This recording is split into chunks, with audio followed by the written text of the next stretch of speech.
पार्थ अजित पवार सही सलामत। राजेंद्र मुठे चौकशी समितीच्या अहवालाचा निष्कर्ष। चौकशीत पार्थवर दोषारोप नाही, सूत्रांची माहिती। सर्वोच्च न्यायालयाच्या निर्णयावर ओबीसींची नाराजी। आरक्षण मर्यादा हटवा, ओबीसींना न्याय द्या। सर्वोच्च न्यायालयात ओबीसींकडून युक्तिवाद। नितीश कुमार यांच्या नेतृत्वावर शिक्कामोर्तब। रालोआच्या बैठकीत होणार निर्णय। नितीश कुमारच पुन्हा बिहारचे मुख्यमंत्री।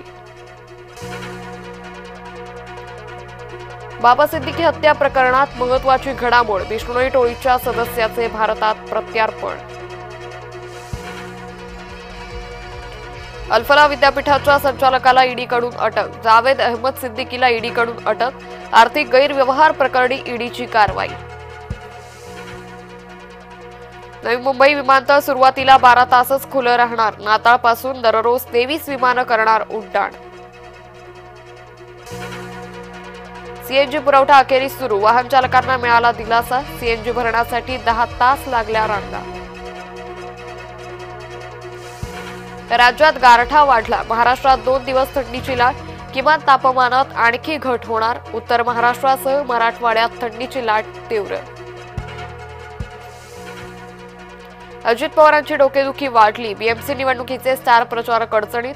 नवाब मलिकांवर आर्थिक घोटाळ्याचे आरोप निश्चित। राज्यात महायुती एकत्र नाही, याला भाजप जबाबदार। माजी आमदार शहाजीबापू पाटलांनी भाजपवर फोडलं खापर। सुरुवात शिवसेनेनं केली, आता तक्रार कशाला? तुम्ही केलं की योग्य आणि भाजपनं केलं की चूक कसं? मुख्यमंत्री फडणवीसांचं शिवसेना मंत्र्यांना उत्तर।